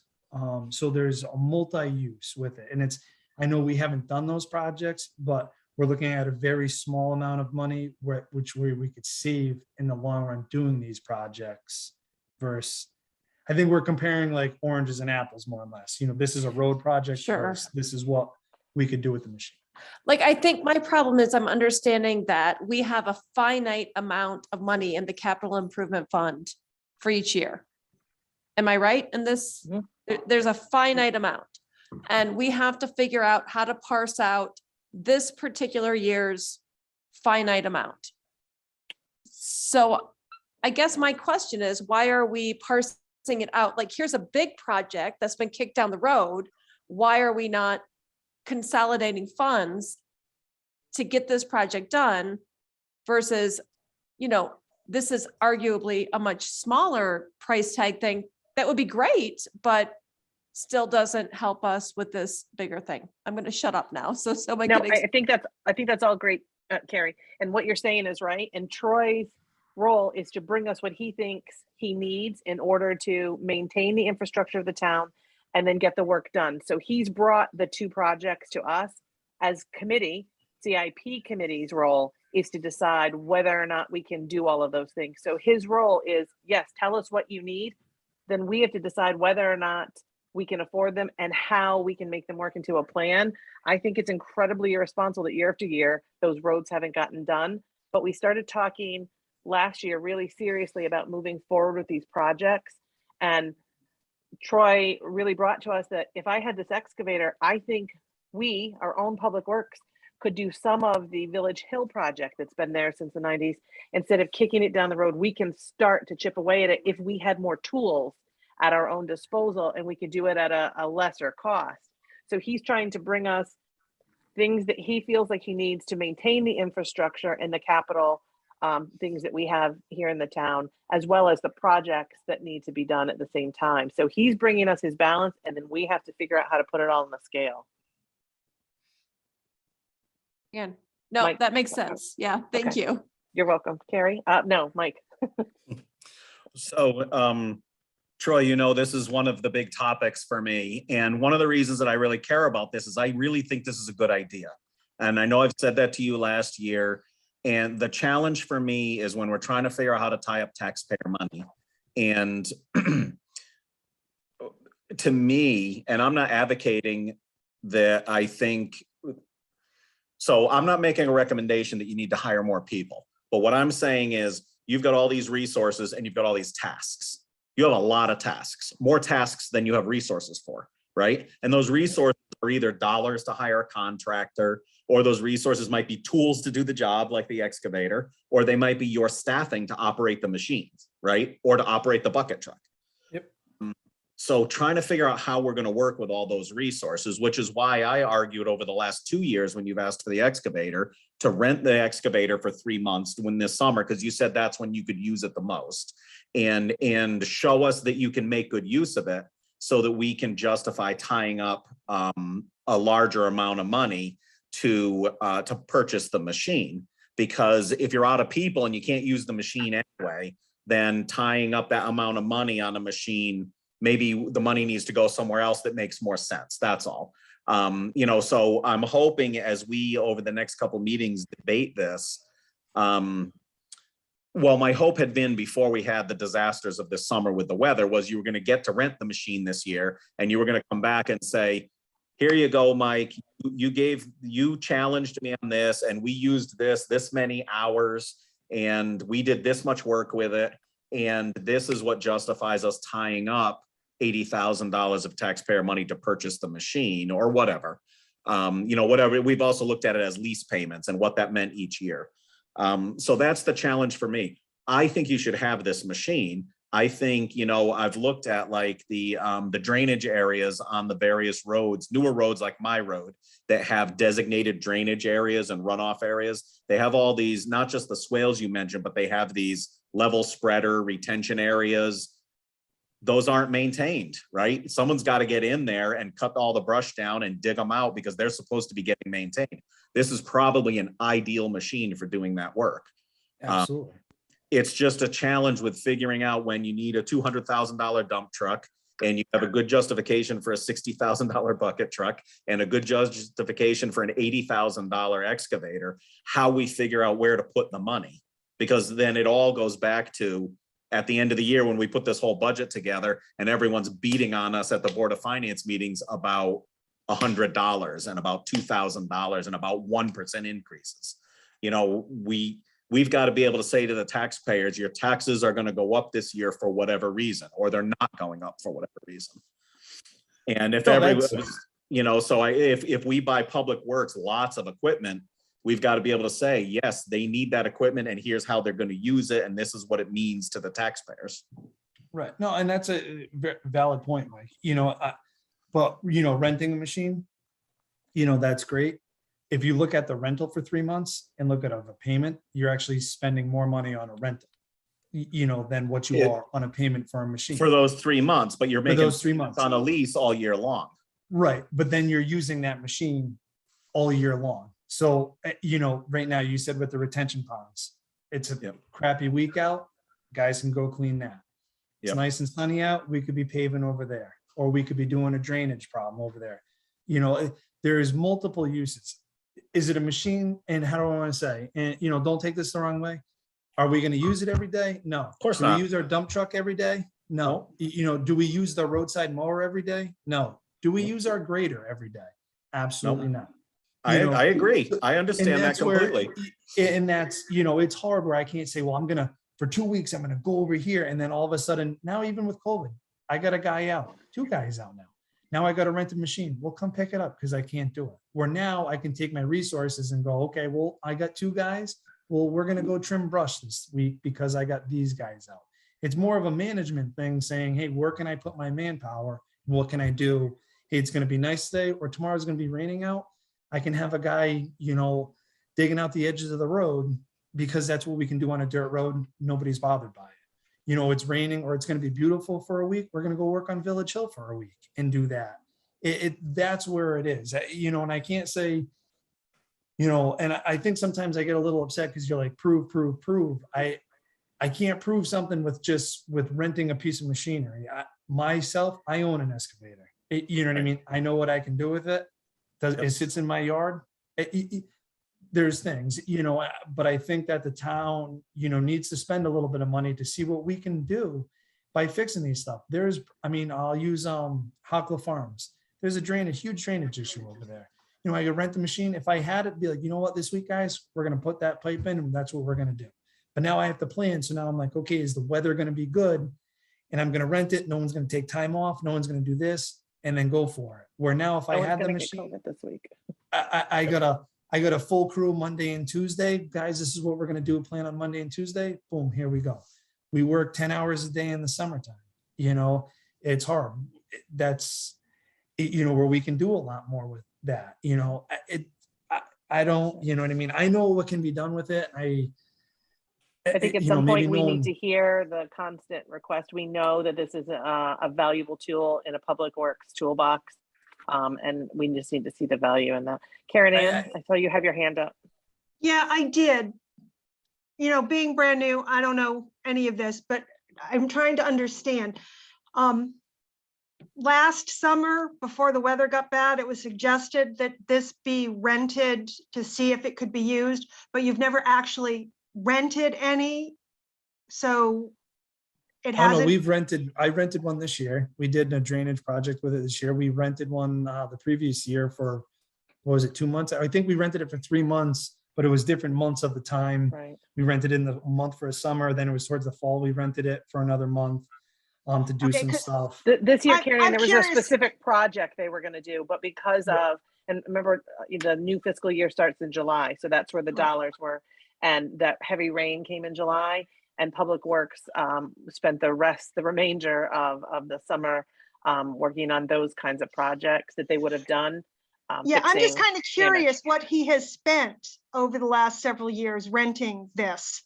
Well, it's about $5,000 a month. So if I rent it for, you know, 3 months, it's about $15,000. So that's, you know, where it is. This year we actually rented one for a week down at what's Big it? Lot. Big No, Lots lots and down. more, lots and more. You know, they gave us a better price than the John Deere guy did. You know, we needed it for a week. We picked it up, we used it. They were great people to rent from. You know, And- oops, sorry, go ahead. Now, if one was purchased, you're talking about replacing trucks every 10 years. How often would this need to be replaced? Could be 10, 15 years, 20. It all depends. They go by hours, not by miles. You know what I Right. mean? So It's if it's just- maintained correctly, I mean, the machines can run for a long time. I mean, look at our grader is almost 30 years old. I mean, it still runs. Yeah, I mean- it's just, I'm looking at $80,000 in one lump versus $10,000 to $15,000 a year over a 10-year lifetime. That's twice the money it would cost to purchase it, right? Yep. Okay, I'm just trying to understand. And I think, and another thing is something when you rent that, you know, you're renting it, you know, in the summer or whatever, where, you know, if it had to sit for a week, you know, and then we might use it a whole month in a row, and then it could rain for a week where it gets parked. And then we could be doing something different. I mean, there's still things, we do have a small crew, but I mean, the crew is a good crew. They work together, they get things done. That's the problem with renting it. It's almost like when you're renting it, there's like pressure to get, we got to work from this time to this time to get, and nothing else happens. Where if it's, if something happens, we could rent that machine and have a windstorm for one day, and now we're chipping brush for 3 days. So now we lost 3 days of rental on that machine. The rental company doesn't care if it sits there. Right. You're still paying for it. I'm trying to imagine if on July 9th, Troy had rented this machine for the next month. And that was his plan. And then, within a day, we received rain for the next 2 weeks that did severe damage. Would we be out a month's worth of work? We They may have been able to use it in that particular instance, Yes. but if it hadn't been that kind of damage and something else, and it just rained and would we have lost our money? Again, I think at some point we need to see the value in some tools and So Erica, I think that's a really good point, except that, and I know you don't intend to this, but that almost sounds like it doesn't cost anything if we own it. We wouldn't want to waste the money on a rental if the machine wasn't getting used and it had to sit. But the taxpayers are going to pay for this every single day. right. And that's not what I'm saying. In that month's time, we may not Right. have been able to use it all. Where Which now would be the that same month of for when rain we is, buy. but that month of rain has gone by, and Troy has one at his disposal that he can just pick up that morning and work instead of having to make sure that there's one available. Go get Right. it, pick it up. You lose a day just in having to pick it up and return it. And he's able to say, the rain stopped Thursday morning. We're not worrying about a rental period. Get out there and let's get this work Right. done. And so having one at our disposal allows the work that our residents expect. The average resident doesn't understand why we can't just go fix the drainage they need because we don't have all the tools that we need right now. The average Right. resident doesn't want to hear that. I've got a problem in my yard and you should be fixing it. And they want to understand that. So at some point, I'd like us to put some of these things to them and have faith in our director's requests. I hear This is all one of these those that I things. support. These are all, like, I hear all of them.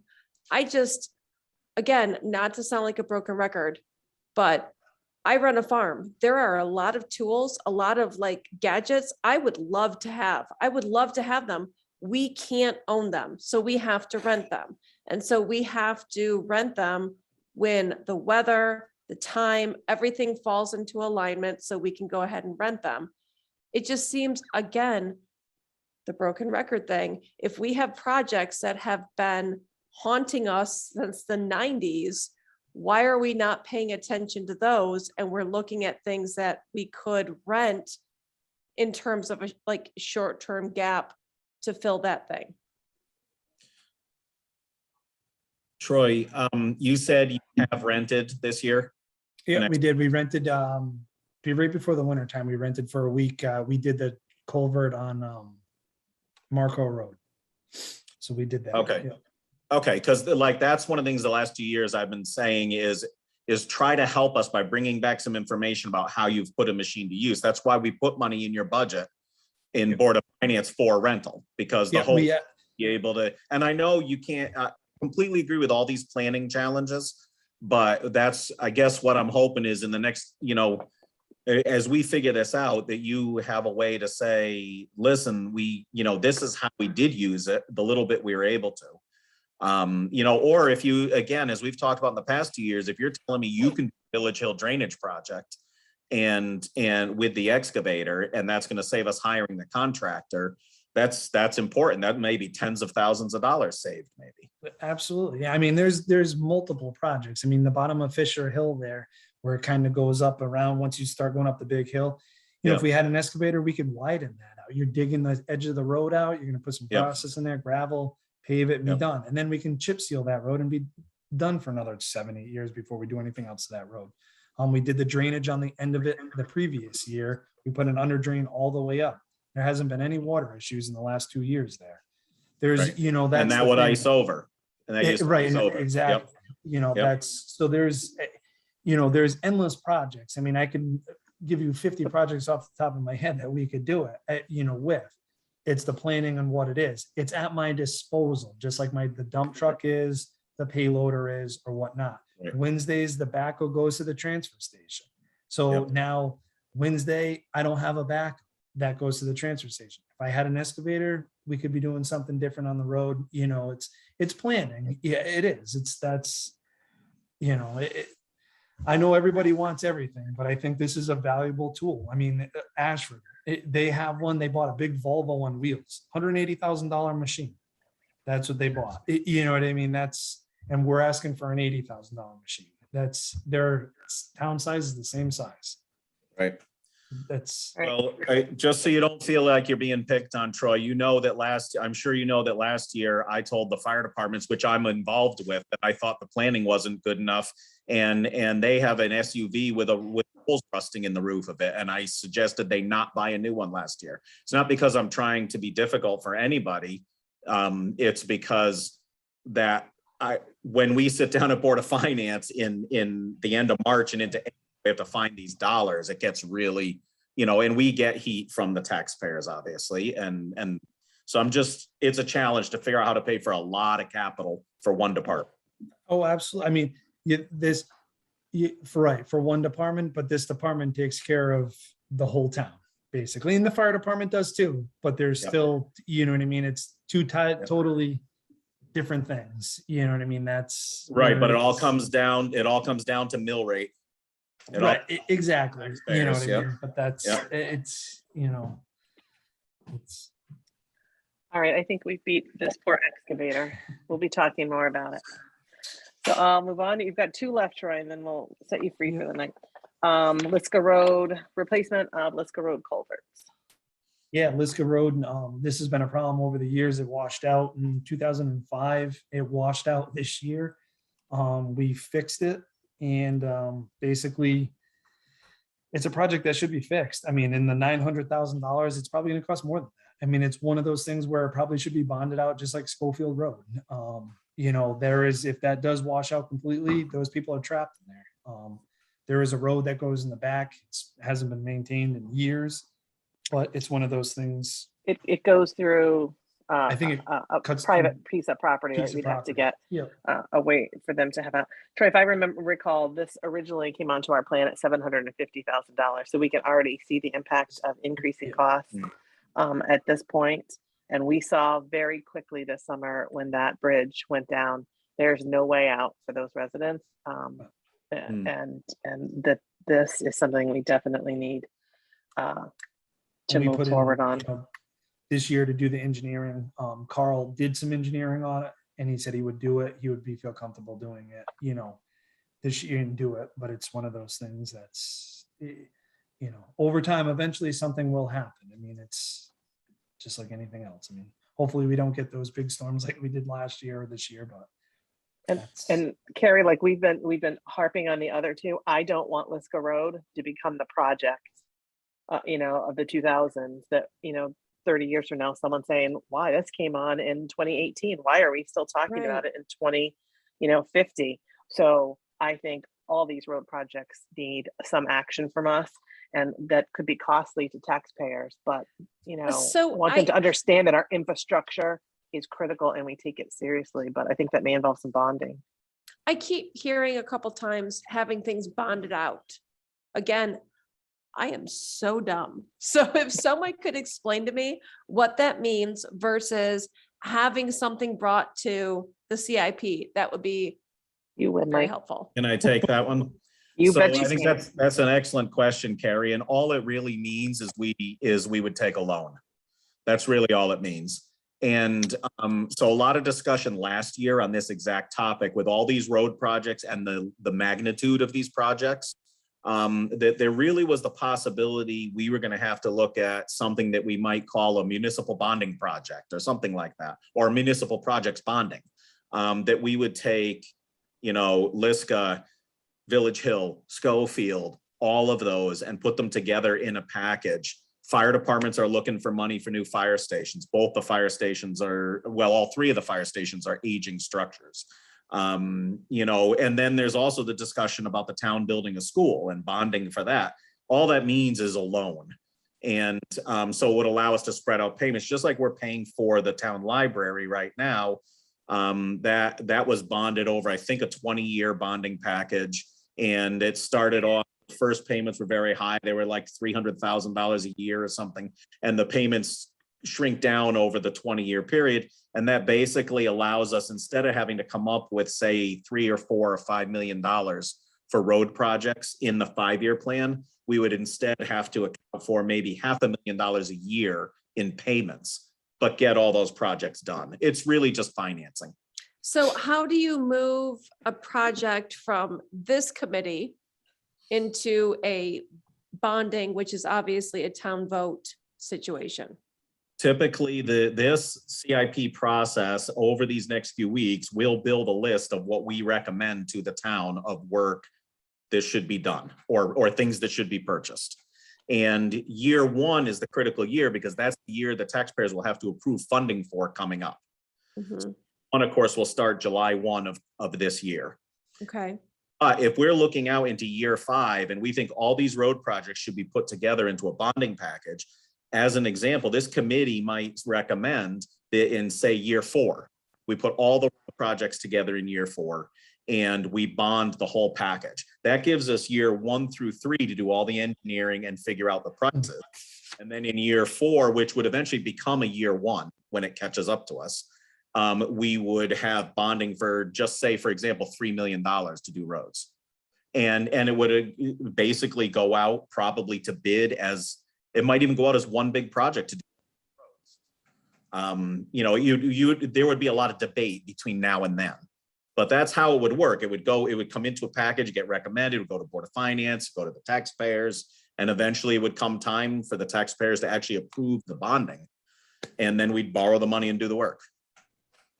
So it would stay in this committee, Carrie, as long as, let's say the bond was approved, went through the whole town process, town meetings, et cetera.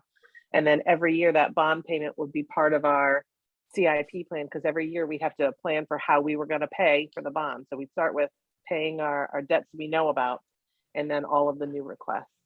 so, It's part of sorry. a larger Right, capital which purchase. is the, so it would which stay is the here. library example. The library bond payment is in this capital plan right now because it's a commitment. so why are the catch basin projects not in this lineup yet? Why, you mean, why have they never been done?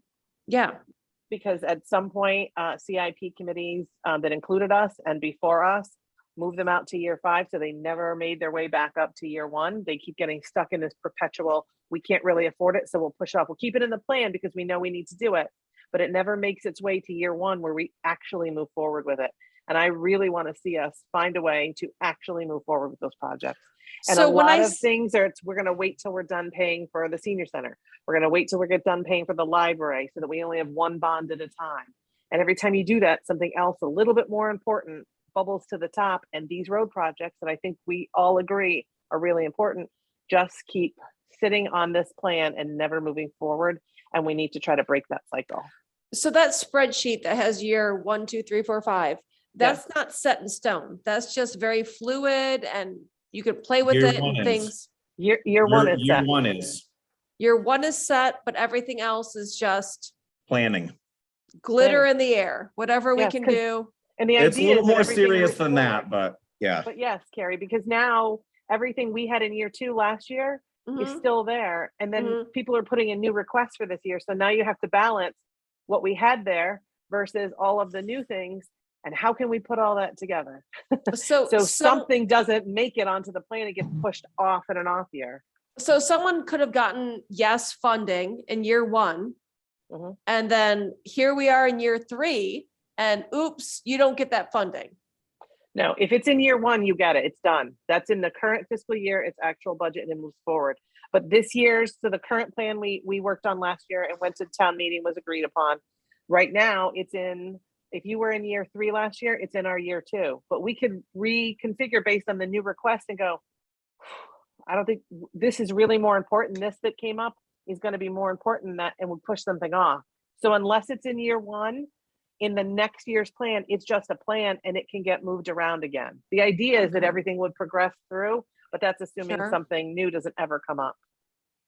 Okay. All right, Troy, But I there's- apologize. I see like you're like, oh my But gosh. to me, when there's does- absolutely no get it. excuse for these I'm road so projects to sorry. still be here. So Okay, we got to work to break that cycle of these road projects just getting pushed down the road. clearly that is what stuck in my cross. So, you know, Mine too. there I am. I preached that for a couple of years and I'm glad someone else has picked up on it.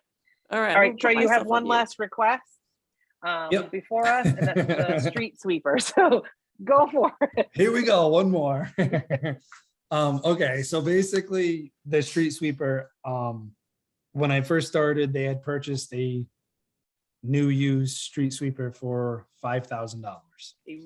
Really, really used. So it's actually currently 24 years old. It still runs good to a point. Last year, we basically rebuilt the whole conveyor system and everything in it. We had to put brakes on it.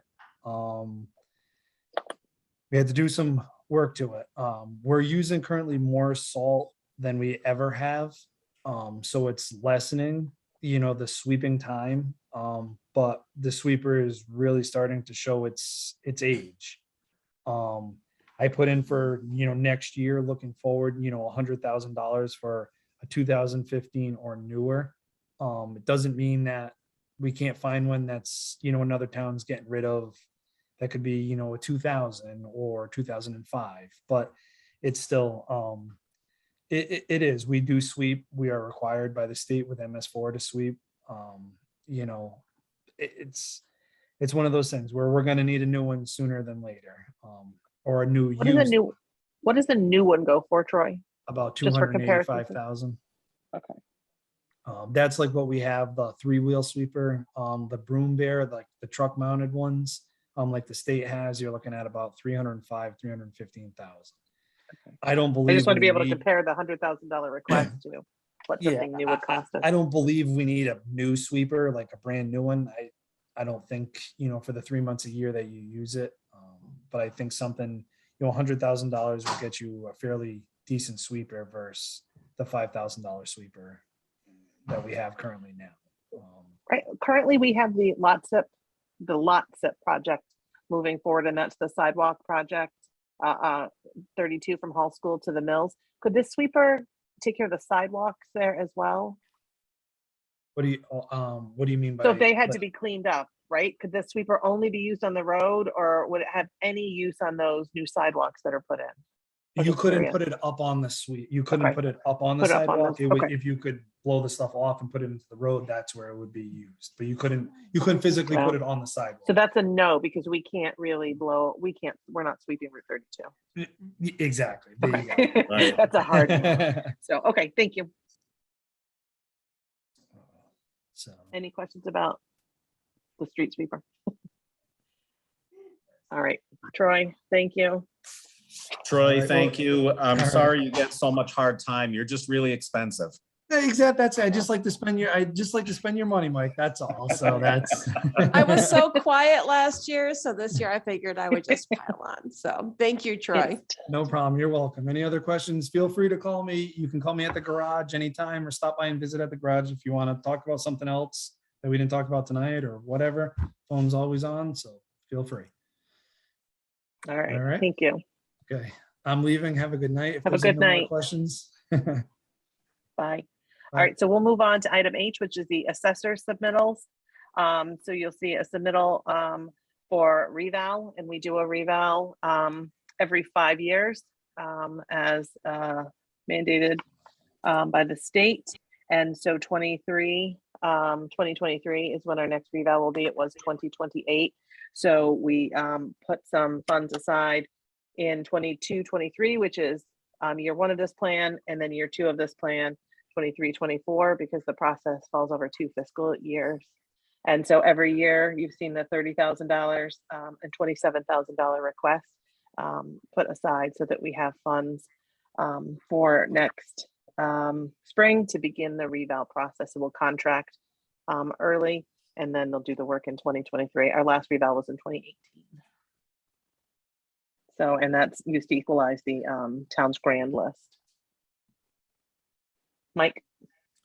I guess, again, a little bit of a question as to whether this is a capital purchase or not, or a capital project. I guess maybe a capital project, but it's not buying any capital thing. It's hiring. That's correct.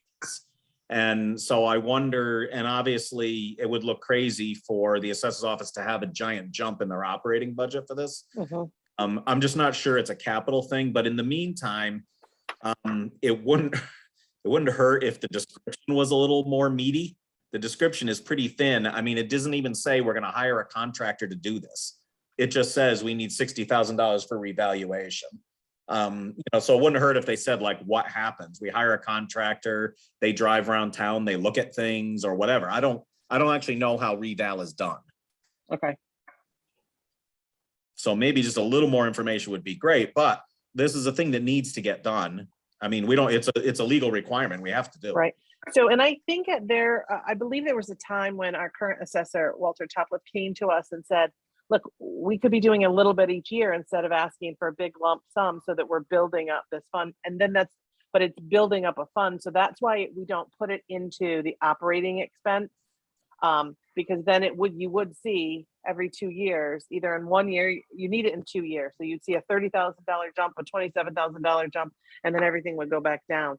And so I think Right. at one point, the town just determined to equalize things. It was moved over here to plan for it.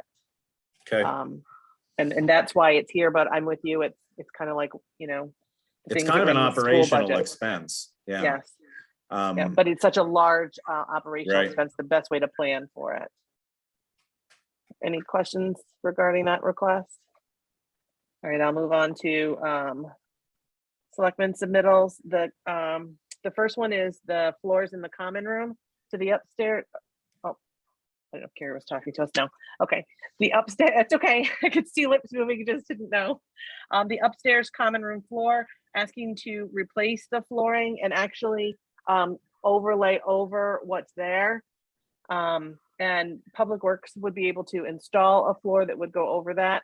It would allow us to replace the floor that I believe is original to when this room was done as the senior center originally. It would provide us to update. It's been aged and in need of replacement. There was testing done prior to show that there is no asbestos, so we wouldn't be encapsulating anything in that room. And this room is now being used more frequently as our meeting room. So a newer floor would help start the process of being able to use that better acoustics wise as we move into turning this into more of a traditional meeting space, as we need more electronic equipment, etc. in that room. But it's in desperate need of replacement. I say desperate. Look, if it didn't get done this year, we would still be able to function. So I've marked this as a priority. And the cost we have is at $10,000. And you can see replacing the cost in the current cost per square foot that we've been quoted currently. Mike? So you have an asterisk in there that says Public Works will install. So the money you're looking for is buying material and then is Correct. giving some money to Public Works for their time, or is that? or is No, it would be doing this as part of Public their Works would building be- maintenance work? correct.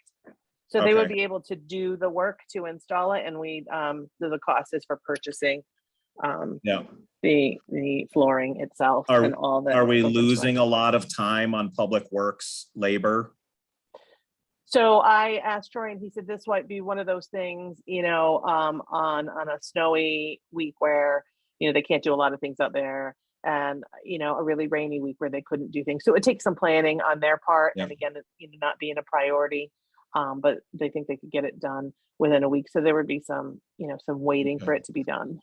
And what is They the? don't have their bucket thing that they want. That's right. So they won't be why. able to lift them up over the roof into the window. They'd have to carry them in without their bucket truck. What is the material? What is the surface that's going in? Oh, I wish Troy were still here. He's the one who went out and quoted. I believe it was just nope,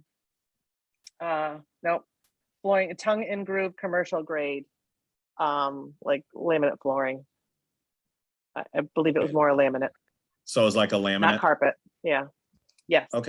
And they're currently I think they're 12 by 12 tile squares in there now. Yep. And there's lots of lifting and peeling everywhere. Yeah, little cracked edges and all that. Oh, other yeah. Just out of curiosity, I'm assuming since it's a former mill building, the floor is strong enough to handle the added weight. But I'm assuming Jim is gonna wanna weigh in on adding another layer of flooring on top, because that Yes. adds a lot of dead load to the floor before you Mhm. put back in on top of it. Yeah, and we did speak with him regarding this, and that would have to go through as the project before the, you know, the project took off, and we actually spent any of the dollars going through the building department. And we had some structural engineering done on the entire building in that room specifically, so we know what the load is. Great, okay, I can't put fireproof safes on that floor. We can put the new flooring down. got it. But I asked for it, but there's gonna be another ask in here, which, you know, says to me, we may wanna weigh out how we think about this, and I'll talk about that when we get to it. The next project is titled Town Building Security, and this is for a security access system, like a key fob system on the main doors at both the town office building and DPW. So similar to what you see at the schools. For security reasons, there's an incredible amount of those. I think you're all aware that we had a break-in recently in the town office building. This just increases our level of security to the building. It relieves the need for keys that go out to everyone. Mike, you need to access the building for Board of Finance. You get a key fob. Mike, you stop needing access or something happens, we turn your key fob off. Right now, we have a tremendous amount of keys that were out. I don't think there was an adequate system used prior to this. Not all keys are returned and what's out there. And if we needed to rekey everything, it would be much more expensive than this. We did speak to the vendor that does the school, and that's the quote you see in your packet. And so the total would be $30,784. Or just over 24,000 of that would be the town office building, and 6,000 and some change of that would be at DPW. There would be no annual cost for the system. As far as the security and the group, there might be some maintenance costs that would be built into a budget, and built into our budget would be some dollars for additional key fobs and et cetera. But I think that would be the impact on the operating budget. Carrie? So I'll stop saying this. Why Department of Public Works be included in the key fob thing and not another building? So those are the buildings that we would maintain. The senior center, let's say if they wanted to go with a system like this, we'll put in a request on their own as they manage. Seniors Inc. manages the senior center. The library, if wanted to move to a new system in their building, would work on that. Currently, the two buildings that the town would spend these dollars on would be our building and DPW that are regularly used. I wouldn't recommend this currently on the Old Town Hall, and that would be the only other building that we would potentially put that the town would be putting in a request for. The fire departments wanted to go that way, and I will say they already use a key fob system. Both of our fire departments use this a system like this for access to their buildings. It's definitely a more secure system. So would there be like a dramatic cost reduction if it was just town hall offices included Well, in this system? It would be six if we didn't do DPW, you mean? Mm-hmm. Well, you'd see it's $6,186 to put in the same access at DPW. But I would suggest if we went with a key fob system townwide that we include that building as well. I wouldn't do one and not the other. I wouldn't recommend. Because I don't know why we would do just one and not both of our buildings, utilizing the same system. But the library doesn't have it, right? That The would be up library to does the not. library. So the library, the senior center, the town hall don't currently. I'm recommending for the building that I'm responsible for maintaining now. Mhm. And my budget is request, if the library wanted to, I would encourage that. Okay, so you're responsible for town hall Correct. offices So and the library, right, the library gets a sum of money and they manage that building on Okay. their own. So requests dep- would come separately, and same with the senior center. gotcha. yes. Okay. It's not okay. that I'm not advocating they need it. If they wanted to, I'd be happy to say, let's go in on a bundle and see if a package deal gave us a little bit more of a saving, similar to what we did with the fire and security monitoring that we did last year. No, got, these are the two buildings you are overseeing, sure, Yes. okay. Mike? Erica, is this something that has to go out to bid, or do you already have a contract with this vendor and that's why We- you're working with them? Or We what? don't, we just know that the school had the system, and so to be able to get a realistic quote, we asked them, and so they Okay. actually came out and did it. So we would have to go out to bid because of the Gotcha. cost that we're looking at. Okay, This is just for quote purposes. gotcha. Thank you. You're welcome. All right, any other questions? All right, I'll move along. And the last item is a facility study on municipal buildings. And so with a new school project going in, I apologize, this doesn't have a lot of language on here, and this was a last minute submission we put together. As the school building committee is moving forward, part of the charge of that committee is going to be looking at the schools and what they need to do with them. I think from the town standpoint, if the town moves in a direction of consolidating to one school, regardless of renovate to new or build as new, it would leave us with at least one building, potentially two, unused.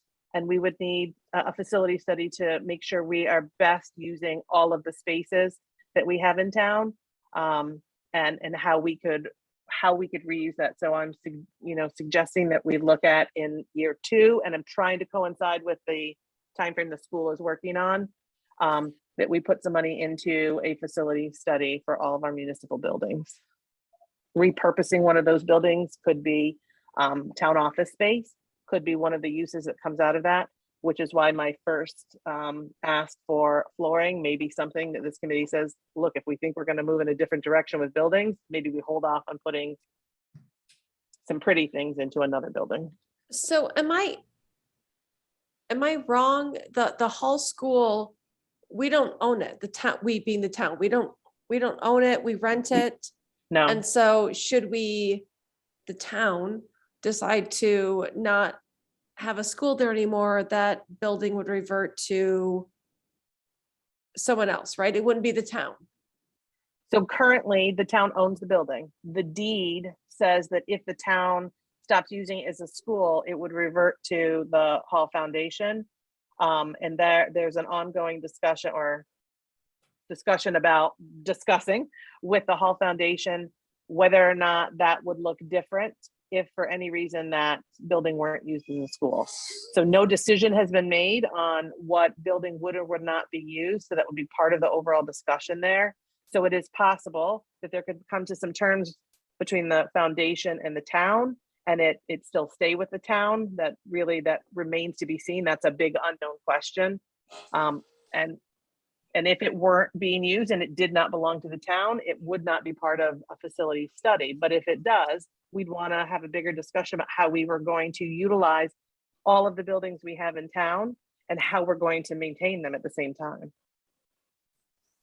Okay, thank you. Sorry You're about welcome. that. No, that's phone call okay. in the back. That's a really So sorry. the Hall School question is one that that really throws people off a lot. And it's the biggest thing I want to say is the town absolutely owns the building. There's no question about that. We don't lease it. We don't rent it. It belongs to the town until it's not being used as a school. And then currently it would revert back its ownership. Until it's not being used until a school. So if we stopped using it as a school, but if we used it as something else, would So that, currently, the language in the deed reverts it to someone else. That could be changed if, say, the town and the Hall Foundation came to a different agreement and made a change to the deed. There are lots of options on the table. Nothing has been formally discussed or finalized. So I want to make that clear. Nothing has been discussed or finalized, but the way the current deed reads, if it stops being used as a school, it reverts to the Hall Foundation. and okay, all right, thank you. You're welcome. And so I just want to make sure that we start planning for some dollars to take a look at all of our facilities in the event we move in a forward direction with the school building committee. And that's all I have for submittals. All right. So seeing no more discussion, I guess the next meeting, since we approved earlier, would be next Wednesday, the 12th, where we would hear from Board of Ed, School Building Committee, and Fire Department. And you should have all of those in your packet. Again, if you didn't pick up a hard copy packet and you would still like it, Kelsey has them in our office. So just stop by and she has them for you. But seeing no other business, I would accept a motion to adjourn. So moved. Second, So moved. All right, it's moved and seconded. This is a non-debatable matter. All those in favor? aye. Aye. Aye. Oh, yeah, we're officially adjourned, but I'll mention, we need a recording secretary. Kelsey has offered to do it tonight. You see her here. So we're still looking for a recording secretary. So I want to thank Isn't Kelsey. for everybody? filling in. Everybody is. Yep. So if you know of anyone who needs a little extra cash and has They the could skill probably set. get like 3